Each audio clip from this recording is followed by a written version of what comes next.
Hello everybody and welcome back to Analog Vernacular. Today we're going to be playing some more Rogue Trader. We are currently in the jungles of Janis and we're looking for, what's her name? What is your name? I forgot. Juliet. We're looking for her people. She is one of the Eldari. And she's looking for answers because it looks like the Eldari might be going a little bit chaotic as well. The massive statue depicts one of the gods of the Eldari, an ancient Xenos race that once inhabited vast regions of the galaxy. This giant ravenous creature is covered in spikes and bone growths. Okay, we got a fight over here. We've got a couple injuries that we're dealing with too, so we're gonna have to keep that in mind. Oh yeah, this is gonna be a fight for sure. Ooh, there were some Eldari up there too.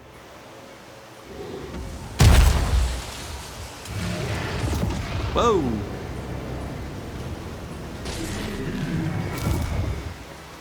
Is this one of their portal things that they use to, travel? I don't know what that is.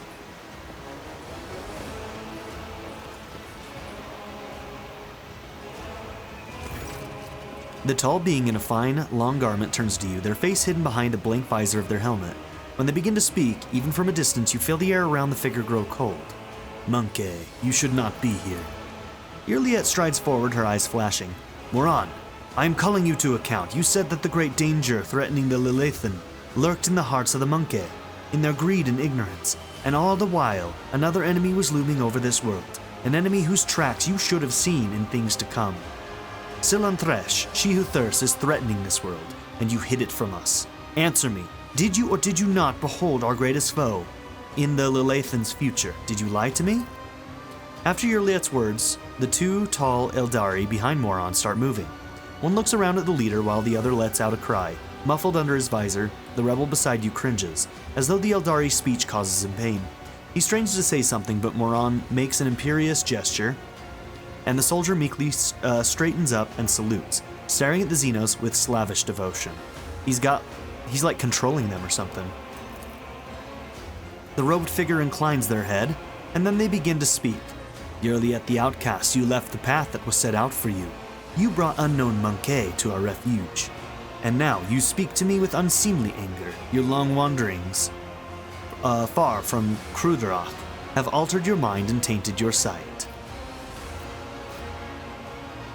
Let's see. I'm gonna say nothing for now. My wanderings are the path I have chosen for myself. Far from the walls of Kruderoth, I have seen and come to know things that no other Eldari could hidden away in a craft world their entire life. Why do you deny my words about Silantresh? Is it because you were lying to me and my kin when you showed us the true path? This Elantok was the first person to discover the comings of Silantresh, one of those whom the Monkey call Chaos Gods. Without him, I would still be deceived by your words about destiny and true future. Monkey revealing paths, it's ludicrous. Monkey bring pain and strife in our time and for all time. How could you trust a Monkey after what he taught you? After hearing the sorrowful song of the dying world, Moron turns his head towards you. It was not chance that brought Kruderoth down. Monkey destroyed our ancient home, stripped us of our defenses, doomed us to wander amidst the cold stars. The colors of these Xenos are painful to behold, but there is just as much pain in their hearts. Or could it be fear, despair? I cannot tell, the hues are too strange. Cassia flinches and a trickle of blood runs down her cheek. Ow, what the hell?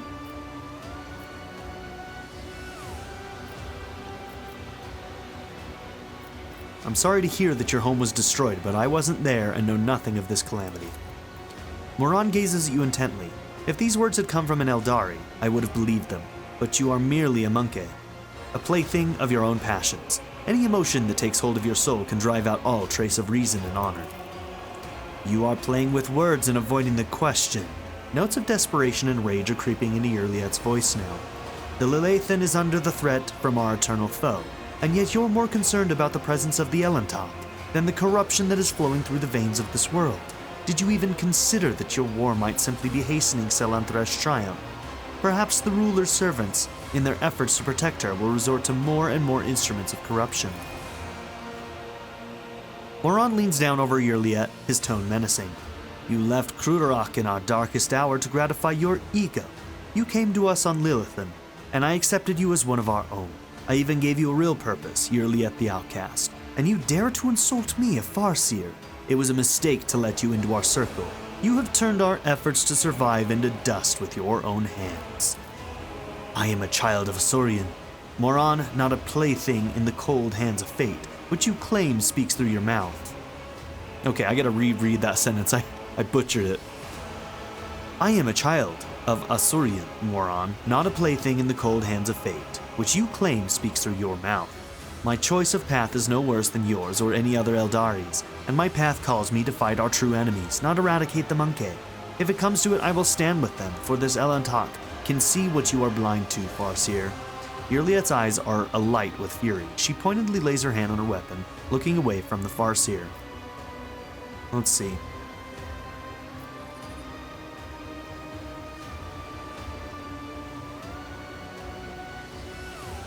Do we go this route, or do we go this route? I am willing to help the Eldari defeat the archenemy, but first we must deal with the rebellions you have been orchestrating. Moron turns his head towards you. So Yrliet the Outcast has revealed our secret to you. I'm sure you have something to say in that regard, Monkey.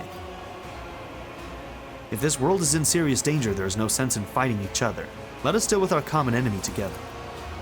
The name of that danger is Monkey, and I will see to it that the Lilithan is purged of those defiling her face. Then again, there is one way to prove to me that the Monkey truly do care about the well-being of their captured world.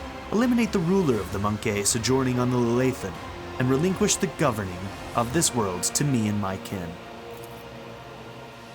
You know, honestly, I think that would be a huge heresy.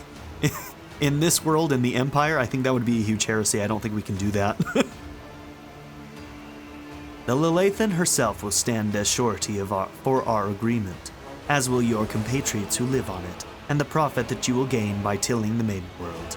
Moron tilts his head to the side. Our human helpers will replace the leaders of the Monkey. We will be the ones who govern the Lilithan from the shadows. Okay. Yeah. This is kind of what I was thinking, is that, like, if anybody found out that I did that, I would no longer be a part of the Empire, I feel like. They give me some leeway, but that might be a stretch too far. Putting a Xenos at the head of an Imperial planet is suicide. It is not my intention to have my brothers and sisters sit on the Council, Monkey. That role will be played by humans. You may choose whomever you wish for this task, as long as they remember who stands behind them and heed our direction. Moron says nothing for a few moments, then adds mockingly, I suppose my demands can be considered a gift for the likes of you. You could not wish for anything better than Eldari stewards to rule over Monkey without bloodshed. Okay.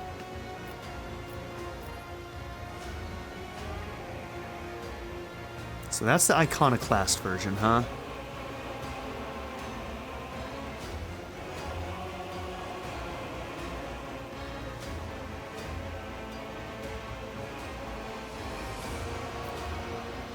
Okay, this one puts them more on equal footing.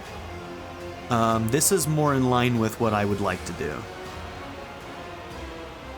Okay, we shall do things another way. I shall grant my protection to this form of alliance between Xenos and representatives of humanity. Together we shall destroy Vistenza and her associates, and then humans and Eldari will flourish on Janis under my patronage. This statement predicting future success is fallacious. Security dogmas are based on extensive statistical data on confrontations with Xeno races. There have been 0 cases of successful coexistence. This is a gross violation of every sacred covenant of the Imperium. I do not know analog vernacular what dictates this willfulness, but I promise you Janis will face the most serious consequences. Gosh, that makes me rethink it a little bit, though.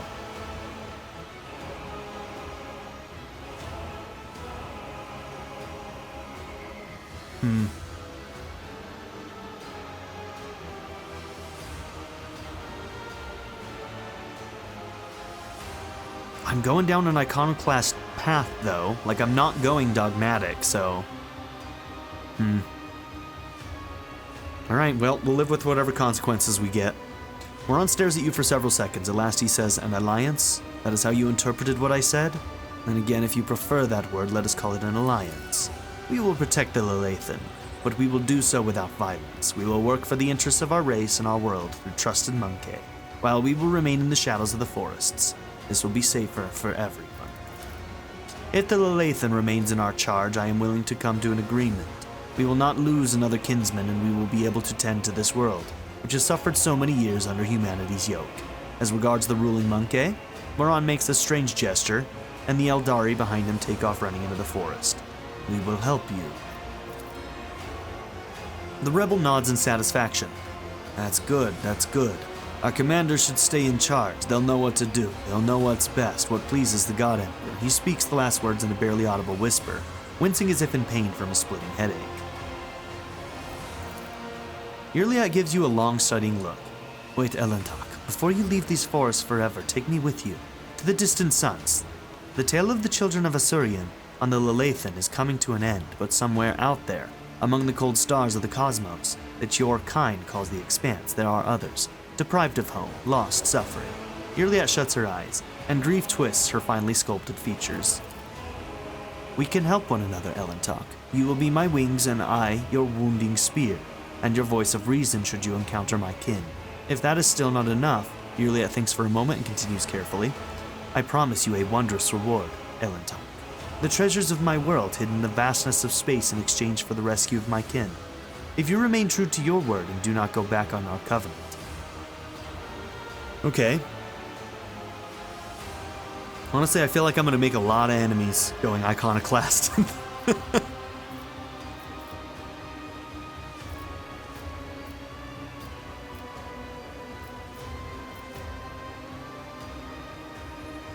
"And your kin from Janis do not object to sending you throne knows where to look for the survivors all on your own?" Yurliat opens her mouth, but Moron cuts her off. "Go on, outcast. Your place is on the meandering roads of space, not among us." Okay.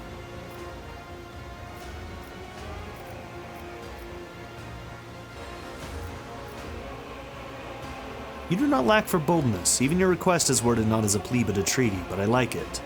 So, we have a deal." "Well, Elentok, analog vernacular, yes?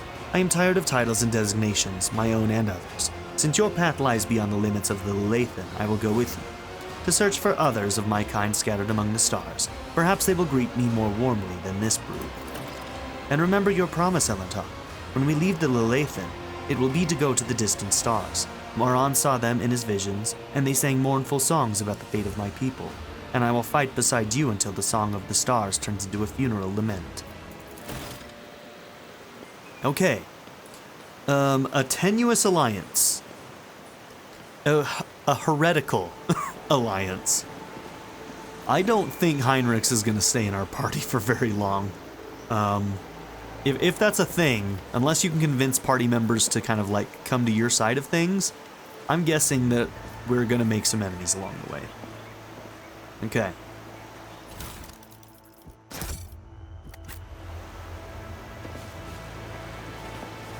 Also, we can't kind of like... We also have to like be okay with the fact that like some of these people may become like thralls to chaos. Because it seems like already there are people on this planet that's happened to. Okay. Pistol burst weapon. That might be a replacement for what you've got.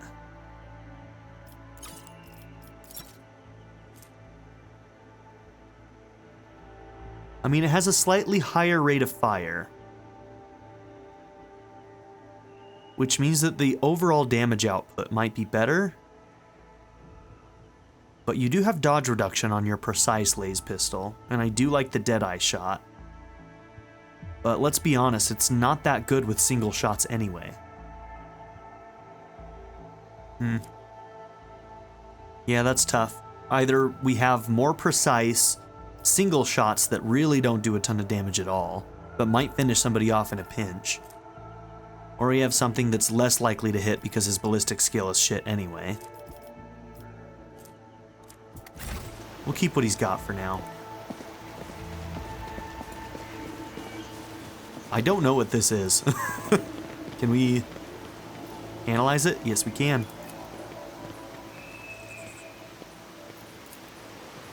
Test failed. Girl, you're the one who's supposed to know about it. She is injured. Maybe that had something to do with it. An elegant arch made from some matte material. You see no joins nor traces of fastening, as if the entire structure was cast as one. I really don't like that you have no way of doing a second check on something like that.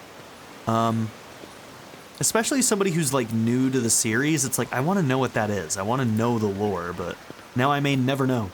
Rise to the top or get left in the I'm sure dust. whatever this is will show up somewhere else, and maybe we'll get another chance. We'll see. Step back. Ugh. Can't read.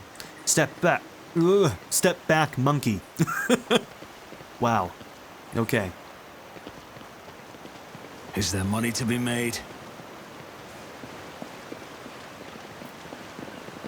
Okay.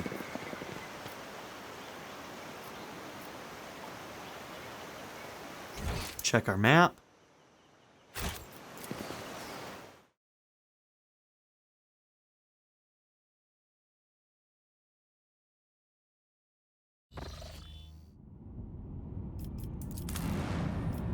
All right, so we have to go after the governor at this point, right?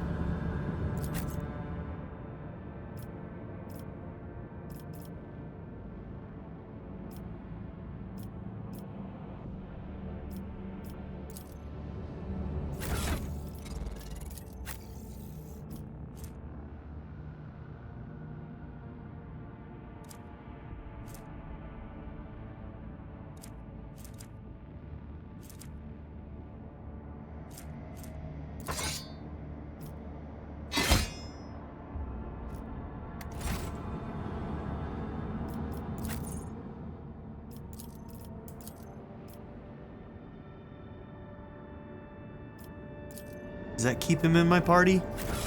No. All right, but I can still equip people from here, can't I? Yes, I can. Let's also maybe finish our level ups. All right, so you're... Hold on. I mean, there's plenty of space up here. I don't know why they don't just show the whole party. That makes more sense in my mind, but...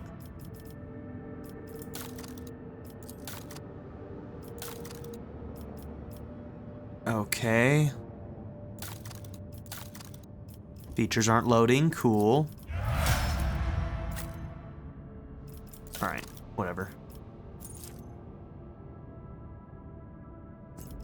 Can't do the level ups right now either? Okay. Can you go to the bridge then? That's not the right one. Stupid thing.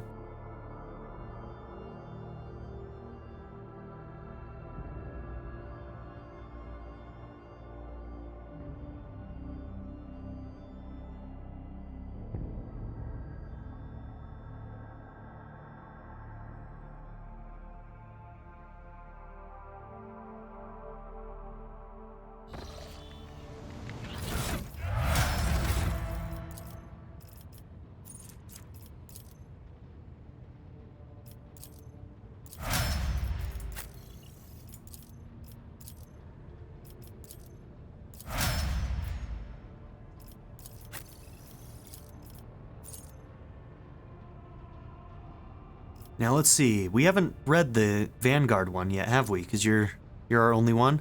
Until their next turn, the Vanguard attacks each enemy that attacks the Vanguard's allies in a 3-cell radius around the Vanguard. Additionally, until their next turn, the Vanguard always retaliates when attacked. Okay. Now you have... Okay, I just wanted to make sure that this chain weapon thing that we got wasn't a only for chain swords. It's any chain weapon. Okay.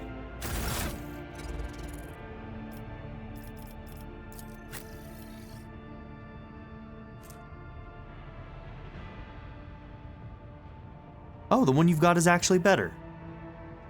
Okay. For some reason I thought this was stronger, but it's not. Okay.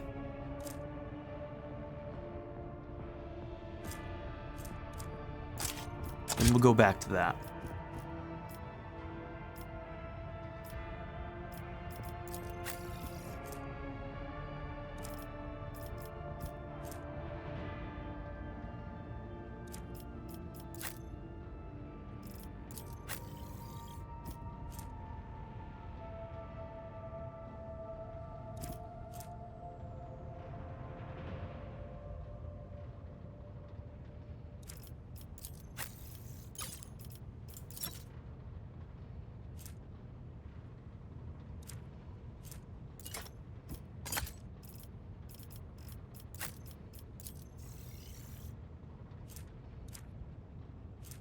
Oh, you can't use that. It's only for psychers, okay. I wanted to see if I could give her lightning arc, but that's just me being greedy when it comes down to it. Okay. Lightning arc is a very, very good ability. Alright. Is that all I needed to do here? I mean, I could talk to my new companion.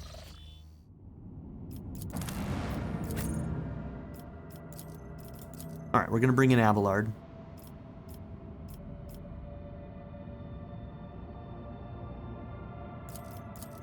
You know, I really like Heinrichs. He's a good unit, too. Might want to do that. Sorry, Pascal. Hopefully we don't have tech checks. We will. I'm gonna be disappointed when it happens.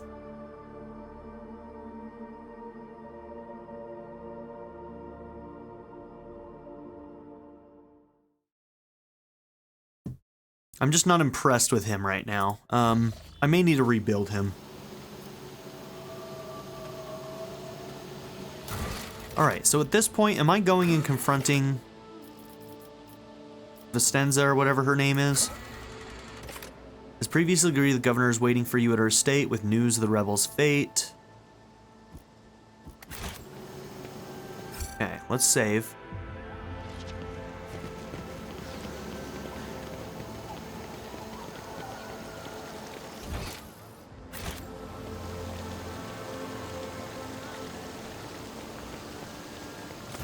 This guy's named. The stupid man wearing a cloak of the Adeptus Administratum is reviewing information on a data slate while his quietly whirring mechanical arms fill a long scroll with writing. Upon noticing you, the man stretches his thin lips into a smile and deferentially bows. The light in the eyes of the servo skull hovering over his right shoulder gently pulsates.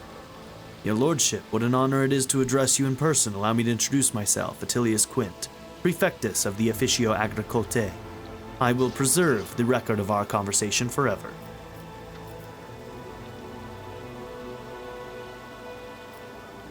Okay, we do not want to turn that guy in because they'll kill his family.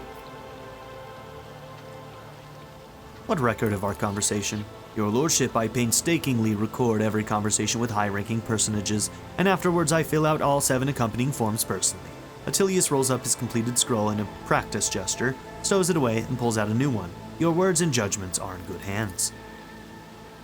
Attilius's mechanical fingers fly over the scroll as he fills in another line. And of course, what great fortune it is to see for the very first time in all of my years of service an emissary of the Navis Nobilite. Here on Janis, I humbly welcome the esteemed Cassia Tisifia Evriela, Lady Navigator of House Orselio. Everything from her condescending gaze and confident bearing to her calm but commanding voice marks Cassia as the heiress of a great bloodline. Awestruck, the secretary writes down each letter of her name with particular fastidiousness.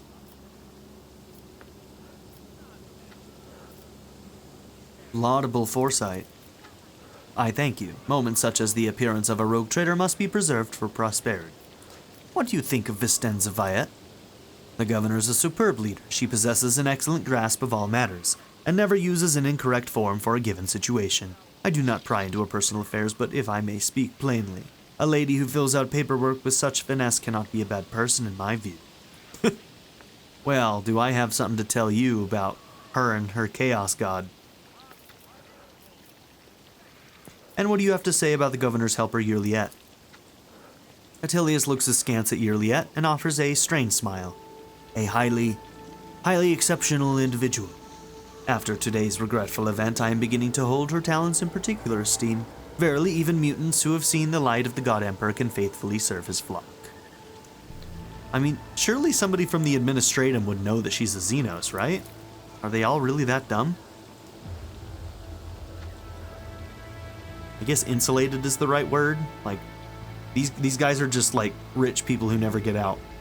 Moreover, Yerliet's particular abilities could be an interesting subject of study for the Majos biologists.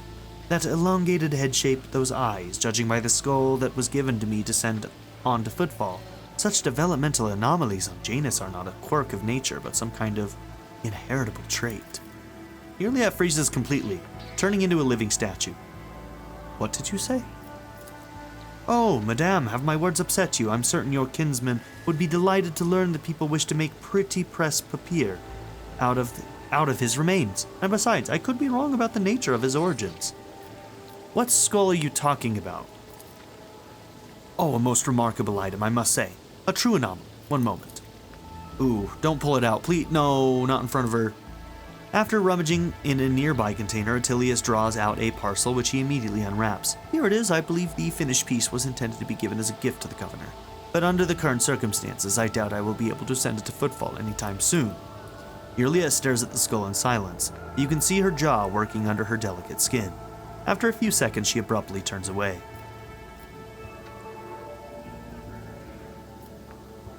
I mean, what's he gonna do, stop us? Smash the skull. Repulsive barbarism. Oh, my deepest apologies, your lordship. I did not mean to offend you. Attilius bows low, trembling from head to toe. Yulia grits her teeth and burns you with a look of utter disdain. I mean, I guess we just destroyed a skull. That was disrespectful to everybody. Whoops.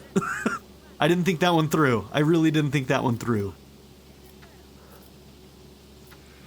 Shit. What are your duties here? I'm a monster, man. I'm a monster. By the grace of the God Emperor, I oversee the administrative apparatus on the planet and serve as secretary. I am also responsible for the logistics related to supplying the planets of the Von Valancius dynasty and the timely payment of tithes to the Imperium's official collectors. Okay, speaking of the dynasty, what and where were the last shipments sent? Oh, your lordship, our supply shipments are all in order. All foodstuffs and other items are ready for export and are simply awaiting the arrival of the transport ships. However, given the current circumstances on the planet, Janis could not provide even one tranche more than what is already prepared. I am certain the situation will be rectified in the near future. Okay. When did the collector ships come to Janis? Oh, your lordship, I must confess that as yet I have not yet had the pleasure of filling out a sacred tithe protocol form, as the last Imperial ships to come here did so under my predecessor. Come to think of it, that would have been several decades ago. I do hope the logisticians responsible for such an unforgivable oversight lose their heads over this. Now that's because the way to the Imperium has basically been blocked by the warp, right? As you wish, your lordship. Okay. What do you know about the attack on the estate? A disgraceful incident, simply disgraceful. I cannot believe these scoundrels would dare to come so close. And to drag the nobility into this as well. If they penetrated the estate, that means they had help from some worthless servant or other. Security is currently questioning the survivors, but the culprit has not been found yet. He smiles unpleasantly. Okay, tell me about Janis.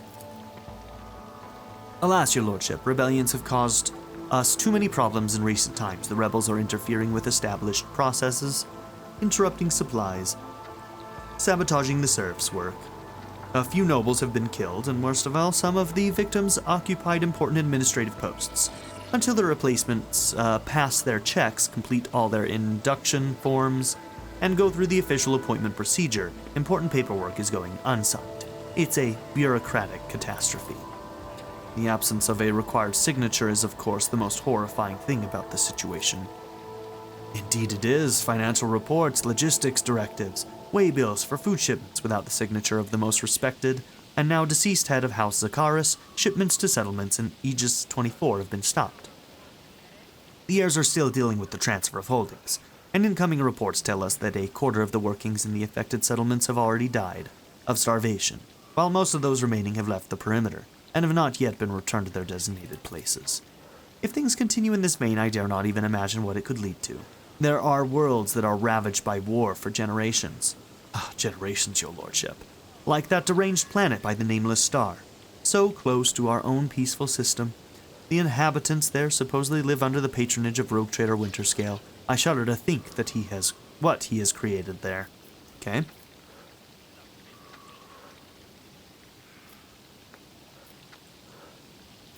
Okay, that's enough. We don't need to ask too much about the rebels and stuff because we found out more than he can tell us at the moment. Keep your wits about you. Okay. Just making sure I have my bearings.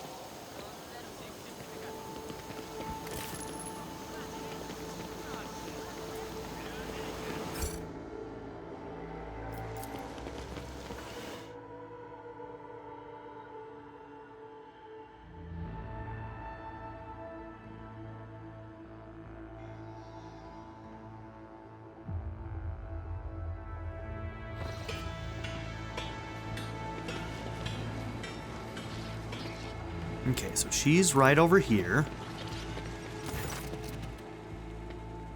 Lord von Valancius, we are most delighted to welcome you as our guest. Would your lordship prefer to speak to the governor alone or with your entourage? You know what? Can I load right now?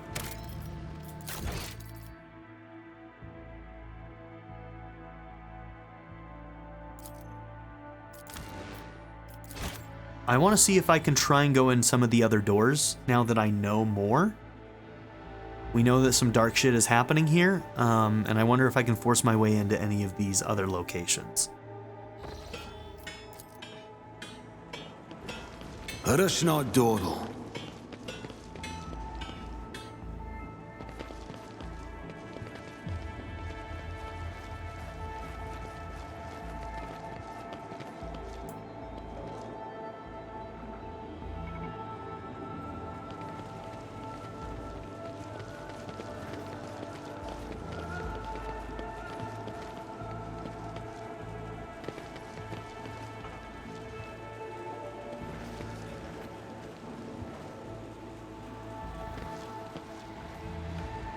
Okay, there's our answer. Just wanted to check.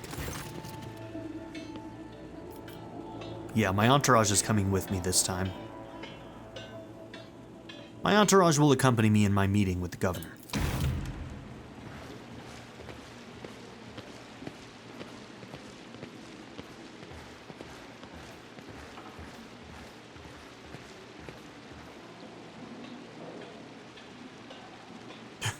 Sidle on in, Juliet. Greetings, your lordship. How may I be of assistance? You neglected to mention the strange changes in this planet's flora and fauna, Vistenza. Majos Vinzelix is a very wise man, but his fixation on evolutionary processes seems a little extreme to me. Janis was heavily cultivated, forests were cleared, and mountains raised across half of the planet. It is no surprise that we are still noticing the consequences of those changes. It's possible that the plant mutations are connected to waste runoff from the harvesting equipment, and the changes in wildlife behavior could be a reaction to the expansion of the cultivated area. Vistenza shakes her head with a laugh. Are you surprised by my knowledge of the topic? Our whole dynasty has dedicated itself to taming Janis. This plentiful yet stubborn planet, every member of the Viet bloodline is versed in the fundamentals of planetary engineering and its consequences.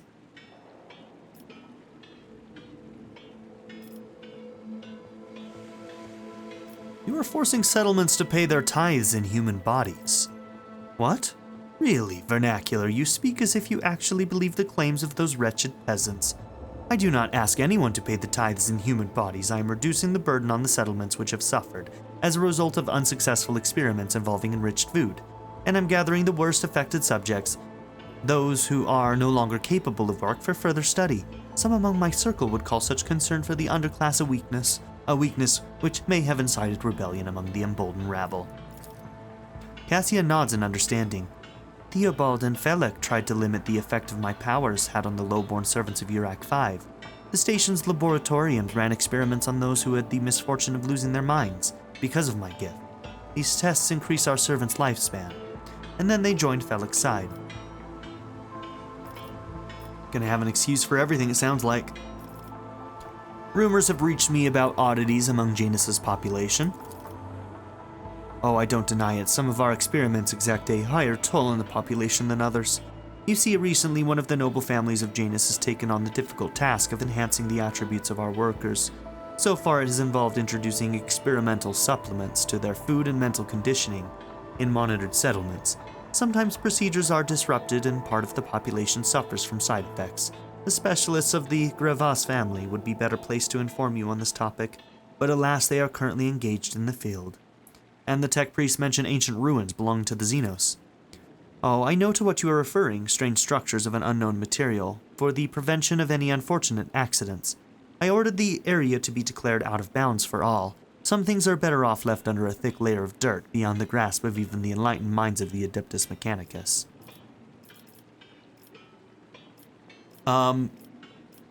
Do we not get to address the Chaos God at all?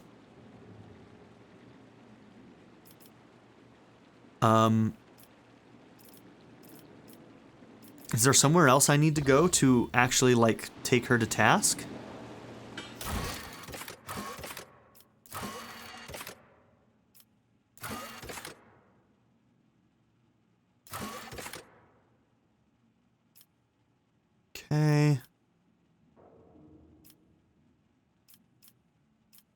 is what we're working on now.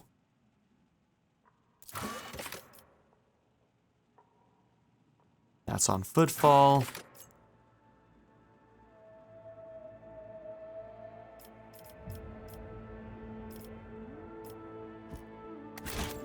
I mean, I guess that's the only dialogue we're supposed to go to now, so it just seems like we're...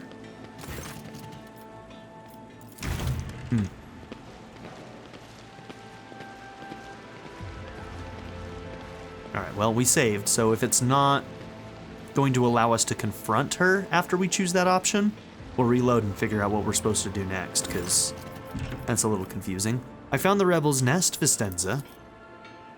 Have you really, your lordship? And what have you learned? Let's see. Let's not waste time on meaningless chatter, Vistenza. You are a servant of the archenemy. Vistenza gasped in astonishment. What? No. You have woven your web of deceit in vain. You can no longer hide behind the veil of ignorance. Analog vernacular has seen the evidence of your deeds, heard the cries of the tormented Lilithan, walked amidst the decay that you brought to the maiden world. Enough of your lies, chaos wretch. Your Liette, Vistenza exclaims breathlessly. How dare you, you filthy vermin! I will have you flayed for that outburst. Your lordship, what is going on? The colors are darting to and fro like startled shadows. The colors know that they are the veil that stands between the soul and the truth. If the veil falls, all will turn red and purple. Even now, I can already see the muted purple seeping through. Ooh. Okay.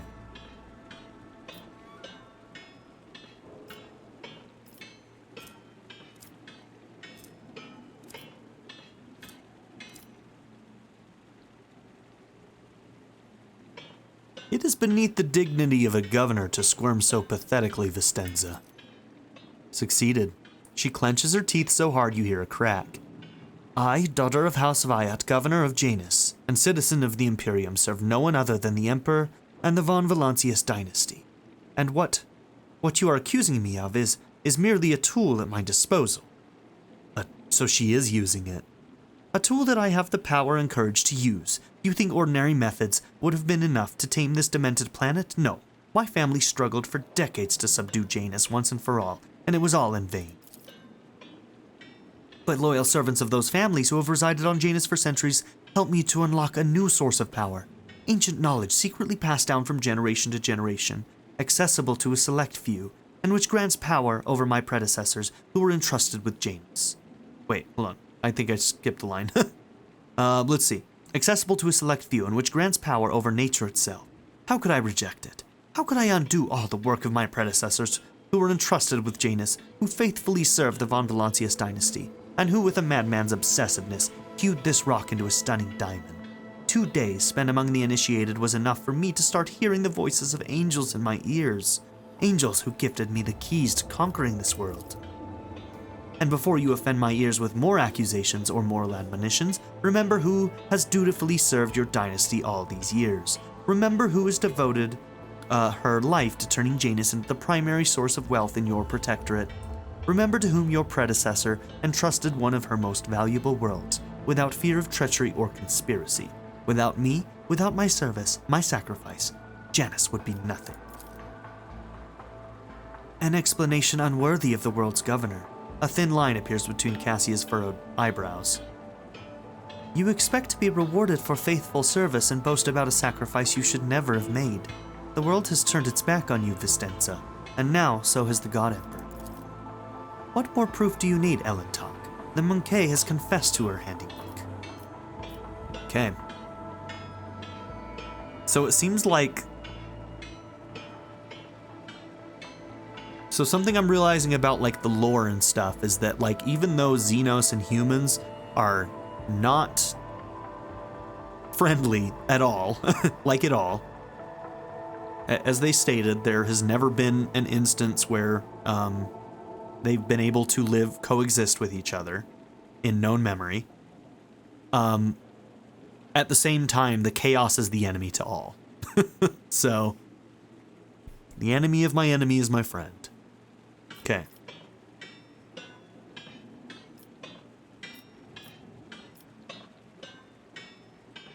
I will not allow a miscreant like you to continue wreaking evil. You made a mistake in thinking that anyone would come to your aid on my world. Servants to me. Okay. Oh shit. Okay. And she's gonna run.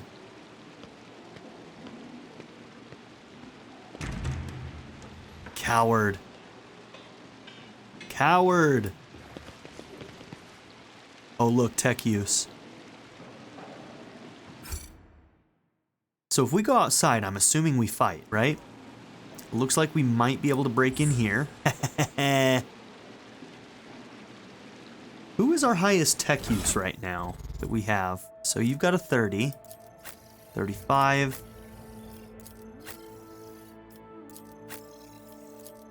Okay, so that check must have been fairly easy then. Because 35 is the highest we've got with your yet. Yeah. Yeah, I could have just checked that and it would have told me.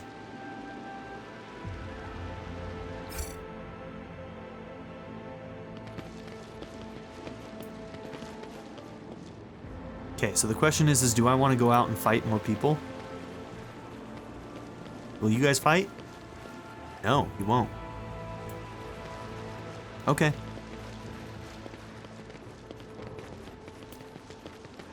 You have to assume that, like, it's probably mostly the nobles who are the chaos people from what we understand, right?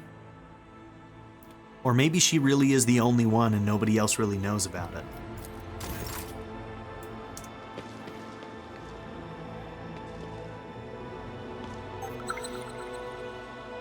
Really? Oh. Lore warp.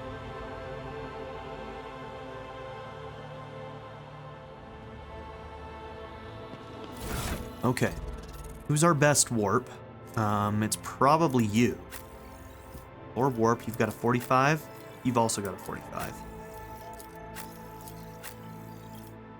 Okay, Cassia. You are in the presence of House Valancius.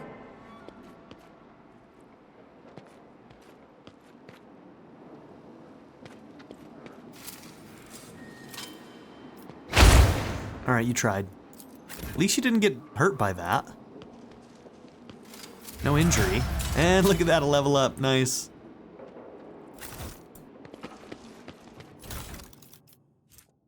Okay, that's a one-handed bolter. Rate of fire 3.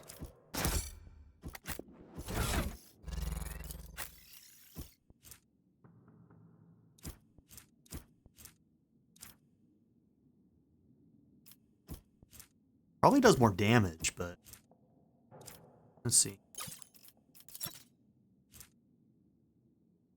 No, it doesn't. Okay. I guess with a burst it would.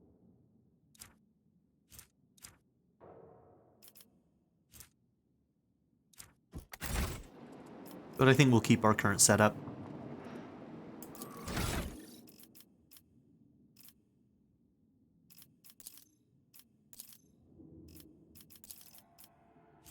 Why did it go into a Vanguard thing there? What was that? Okay, anyways. Ooh, an AP increase. Gains +1 additional AP on the 20th rank. Very cool. Choose a characteristic. We have not gotten a characteristic in a while. Ballistic skill, maybe? That one would be a bonus. +6 on that.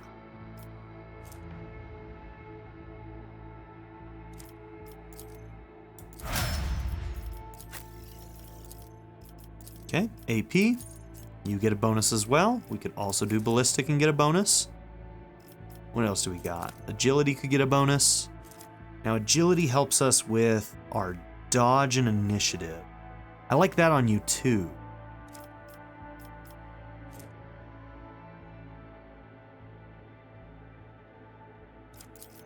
But I think ballistic first. Maybe agility will be the next one. Okay. And a common talent.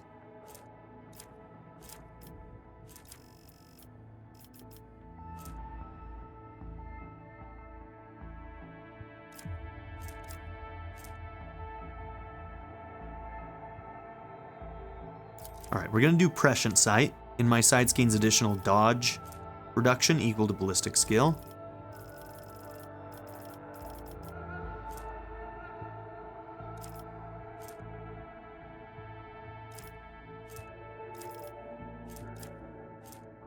Didn't we pick up a Melta recently? I should see if she can use that effectively.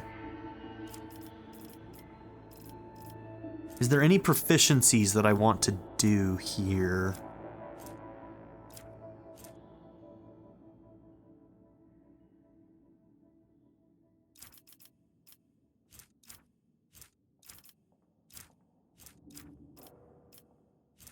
Allows this character to use Melta weapons.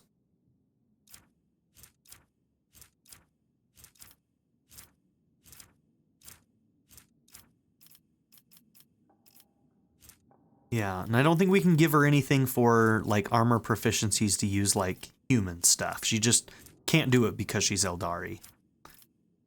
I think that the thinking there is that, like, obviously she's got a different physiology, so, like, none of the armor that's made for a human is going to work for her, because she's just... I think she's, like, a lot taller. They're really tall and skinny by the looks of things. So they just wouldn't work.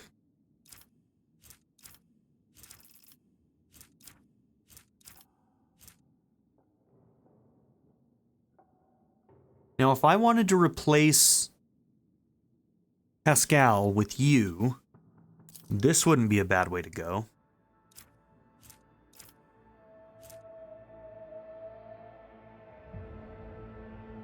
There should be at least one other person that we can bring along that has some semi-decent tech use. Maybe we'll do that.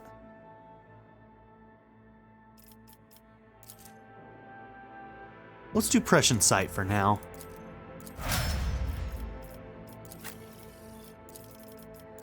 But something to think about for sure.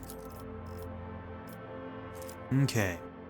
You're pretty even across the board except for Fellowship, which we don't need. So do we go something like Toughness?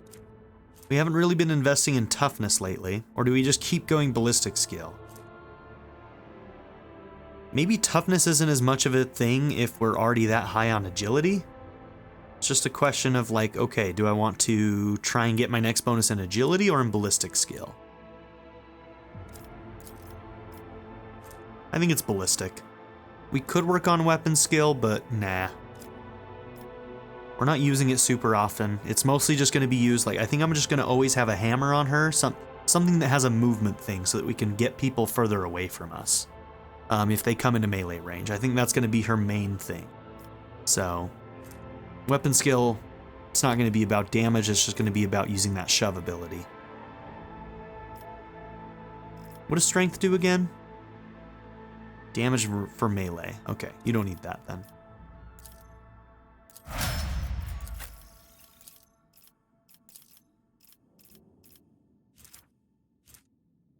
Perception, Willpower, and Fellowship is going to be your main ones.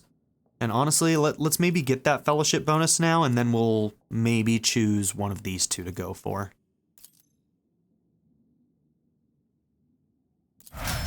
I don't think you're using Fellowship as much, but you still use it, so... May as well get that +5. Okay, you're pretty even except for Fellowship.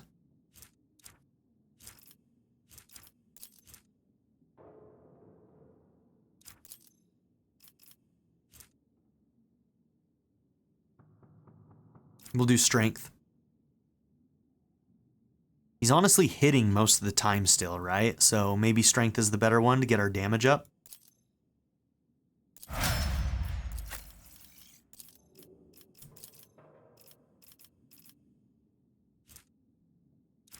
Agility for your dodge could be good. Strength would be good. You could use a bunch of bonuses right now.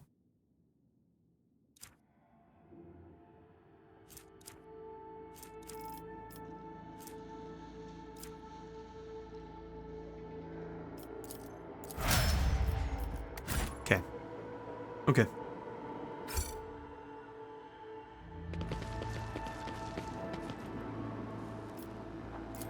My My success was inevitable.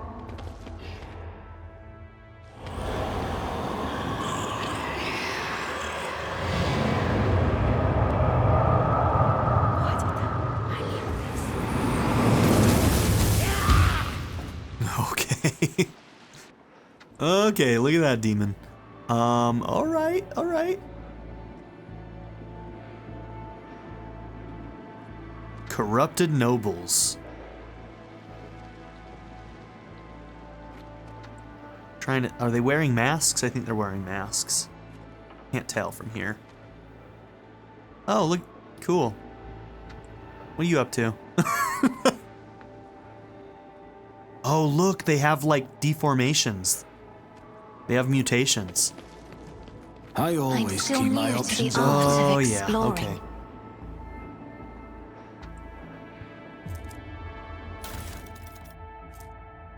A Tome of Excess grants +10 to Lore Warp, but the wielder suffers a percentage more damage from Psychic and Navigator powers. Okay. We won't put that on right now because we're going to be dealing with Psychic powers here, almost certainly.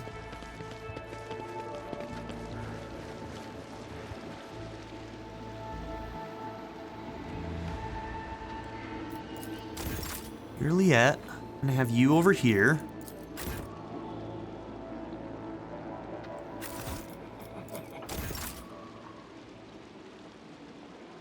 Hold on, I guess what I should do is do this. You and move interrupted you my here. thoughts. Marquee the rest of you, and the rest of you will Rise come to in the over on top, this side. or get left in the You will dust. beg for mercy. But I will grant none. For the Emperor! Apparently Cassie is over there. Okay.